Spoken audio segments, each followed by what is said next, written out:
Կրթության տեսչական մարմինը 2025 թվականին 2024-ի համեմատ դպրոցներում 37%-ով ավելի շատ խախտումներ է հայտնաբերել և հանձնարարել վերացնել։ Նման հանձնարարականների աճը դրան նախորդած տարում կազմել էր ընդամենը 6%։ Նախադպրոցական ուսումնական հաստատությունների մասով 24 թվականին 48%, 25 թվականին 72%,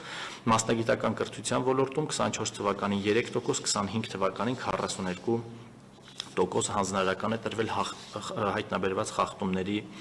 ուղղությամբ։ Տեսչական մարմնի ղեկավարը ցուցանիշների այսպիսի տարբերությունը պայմանավորում է նրանով, որ հաստատությունների քանակը չէ, որ կարևորում են։ 2025 թվականին մանկապարտեզներում, դպրոցներում ու մասնագիտական կրթության ոլորտում ընդհանուր առմամբ իրականացվել է 101 ստուգում։ Տեսչական մարմնի կողմից մշտապես ներդրվում են նոր գործիքներ, որոնք ժամանակային առումով ավելի մեծ ռեսուրս են պահանջում դրանց կիրառման համար։ Օրինակ նշածս գնահատման սյունակաշարերը կամ ռուբրիկները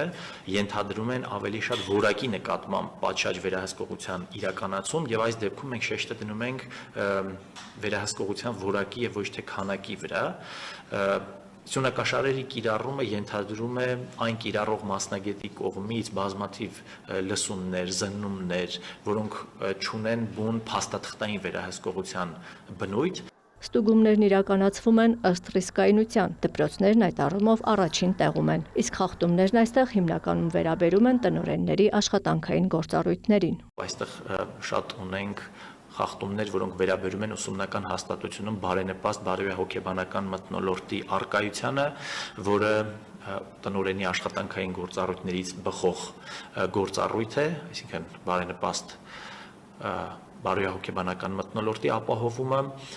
Ունենք ուսումնական հաստատություններում բուլինգի դեպքեր։ Տեսչական մարմնի ղեկավարը համարում է, որ բուլինգի մասին բողոքների աճը ուղիղ համեմատական է այդ երևույթի վերաբերյալ սովորողների, ծնողների և ուսուցիչների տեղեկացվածության աճին։ Նախադպրոցական կրթության ոլորտում խախտումները հիմնականում վերաբերում են զարգացնող միջավայրին, լինի դա ոլորտային, երաժշտական թե խաղային։ Մասնագիտական կրթության ոլորտում նույնպես խախտումների ամենամեծ խումբը վերաբերել է տնօրենների աշխատանքային գործառույթներին։ 2025 թվականին ևս կրթության տեսչական մարմինը դպրոցների 6-րդ, 9-րդ և 11-րդ դասարաններում իրականացրել է մնացորդային գիտելիքների ստուգումներ։ Մաթեմատիկա և հայոց լեզու առարկաներից տրվել են գրավոր աշխատանքներ նախորդ տարվա ուսումնական նյութի հիման վրա։ Երկու առարկաների դեպքում էլ մասնակցել են շուրջ 3500 սովորողներ, միջին գնահատականը ամփոփված տվյալների համապատասխան հայոց լեզու առարկայից կազմել է 4,3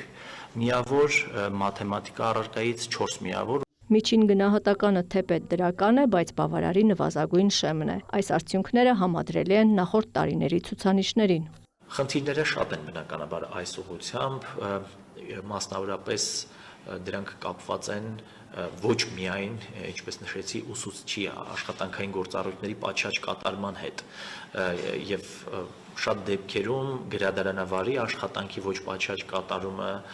ուսուցչի օգնականի հոգեբանի եւ այլն հանգեցնում է նրան, որ ուսումնառության արդյունքները ցածր են։ Այս տարի տեսչական մարմնի համար առաջնահերթություն է լինելու ուսումնական հաստատությունը դիտարկել որպես մեկ ամբողջություն, ոչ թե թիրախավորել առանձին ցուցանիշ։ Օրինակ գրադարանավարի պարագայում մենք ունենք գործառույթներ,